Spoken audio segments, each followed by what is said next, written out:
बाबा साहब भीमराव अंबेडकर के जन्म स्थान होने के कारण यह क्षेत्र हम सबके लिए मैं मानता हूं कि किसी पुण्य भूमि से कम नहीं है।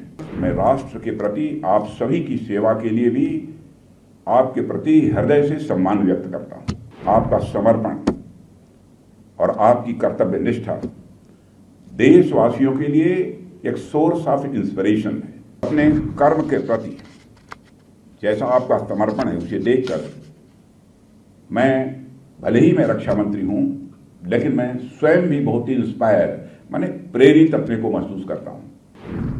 जहां तक बहु क्षेत्र का प्रश्न है, यह अन्य कारणों से ये बहुत ही अपना महत्व रखता है। और बाबा साहब भीमराव अंबेडकर के जन्म स्थान होने के कारण यह क्षेत्र हम सबके लिए मैं मानता हूं कि किसी पुण्य भूमि से कम नहीं है। उनके जन्म स्थान होने के अलावा भी यह क्षेत्र कई कारणों से बहुत महत्वपूर्ण भी माना जाता है। इस कैंटोनमेंट को स्थापित हुए मुझे बताया गया है कि करीब 200 वर्षों से भी ज्यादा का समय गुजर चुका है और इतने लंबे कालखंड से ही महू कैंटोनमेंट लगातार हमारी आर्म्ड फोर्सेस का एक महत्वपूर्ण हिस्सा बना हुआ है।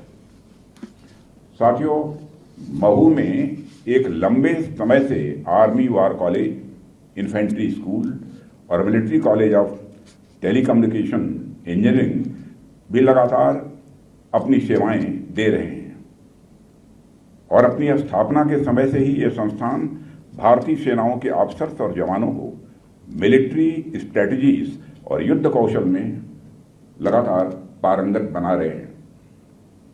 ऐसी ऐतिहासिक संस्थाओं से जुड़े हुए आप सभी जवानों के बीच आना स्वाभाविक रूप से मेरे लिए एक गौरव का विषय है। और साथियों, आज इस अवसर पर मैं राष्ट्र के प्रति आप सभी की सेवा के लिए भी आपके प्रति हृदय से सम्मान व्यक्त करता हूं। आभार नहीं व्यक्त करता हूं, सम्मान व्यक्त करता हूं, क्योंकि आप अपनी दायित्व का निर्वाह कर रहे हैं। इसलिए आभार नहीं, आप जिस शानदार तरीके से अपनी जिम्मेदारी का निर्वाह कर रहे हैं उसके लिए मैं आप सबके प्रति सम्मान व्यक्त करता हूं। आपका समर्पण और आपकी कर्तव्य निष्ठा देशवासियों के लिए एक सोर्स ऑफ इंस्पिरेशन है, एक प्रेरणा का काम करती है। और यही आपकी मेहनत और प्रतिबद्धता ही है जिस वजह से हमारा देश और इसकी सीमाएं लगातार सुरक्षित और सशक्त हो रही हैं। और आप अपनी सेवाओं से राष्ट्र के प्रति अपने समर्पण से न केवल देशवासियों का विश्वास आप अर्जित कर रहे हैं, बल्कि अपने आप में एक मिसाल भी आप प्रस्तुत कर रहे हैं। और साथियों, आज जब मैं आपके बीच आया हूं तो आपकी एक बात की मैं खुले दिल से यहां सराहना करना चाहता हूं। वह यह है कि जब भी मैं हमारी आर्म फोर्सेस संबंधित किसी भी इस्टेब्लिशमेंट में जाता हूं तो मुझे वहां की साफ सफाई बहुत ही आकर्षक लगती है। अब जैसे इस प्रीमाइस में जब मैंने प्रवेश किया यहाँ पर, फिर वही सब साफ सफाई देखने की मिली। कहीं भी मैं कैंटोनमेंट में जाता हूं और वह बहुत ही आकर्षक लगती है मुझे।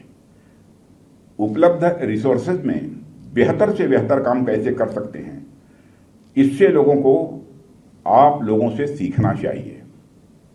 और आप जिस तरह से साफ सफाई करके रखते हैं, एक तरह से कहूं तो जिस तरह से पूरे जिस क्षेत्र में आप रहते हैं उसको चमका कर रखते हैं, उसे देखकर स्वाभाविक रूप से किसी को भी प्रसन्नता होगी।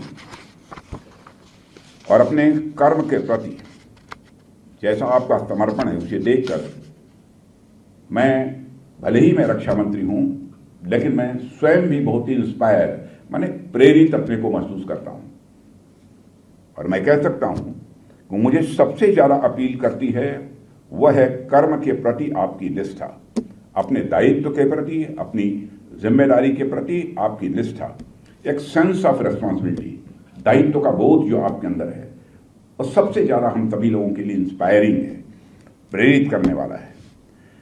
जिस प्रकार से आप हर चीज से ऊपर उठकर केवल राष्ट्र सेवा को ही अपना कर्म मानकर, अपना धर्म मानकर निरंतर लगे हुए हैं, शायद इसी को गीता में निष्काम कर्म योग कहा गया है। बिना फल की चिंता हुए काम करते रहना।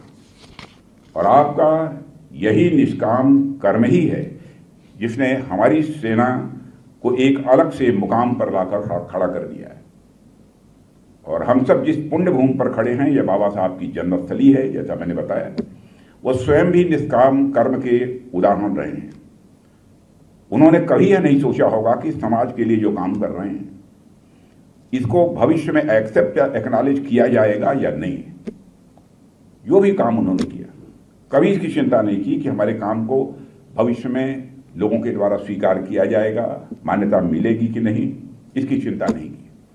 उन्होंने हमेशा निष्काम काम भाव से ही देशवासियों की सेवा की है। और आप एक आम इंसान को देखिए तो कुछ भी करने से पहले वह अपने मन में तरह तरह के कैलकुलेशंस करता है, तरह तरह के इसे कहते हैं कि कल्पनाएं करता है।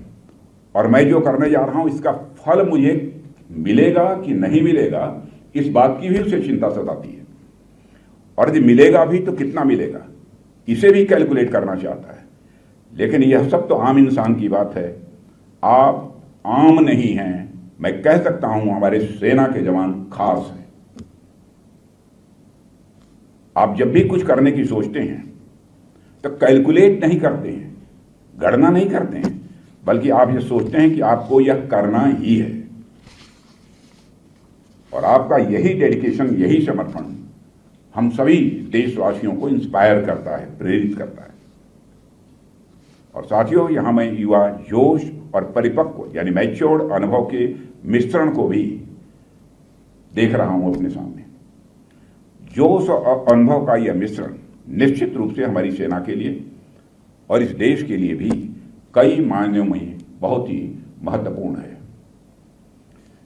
वैसे तो आप सभी पूरी दुनिया में चल रही गतिविधियों पर खुद नजर रखते ही होंगे, जानकारी हासिल करते ही होंगे, लेकिन फिर भी देश का रक्षा मंत्री होने के नाते मैं आप सभी से विशेष रूप से यह बात कहना चाहूँगा कि हमें खुद को हमेशा अलर्ट रखने की आवश्यकता है, सदैव सजग रहने की आवश्यकता है।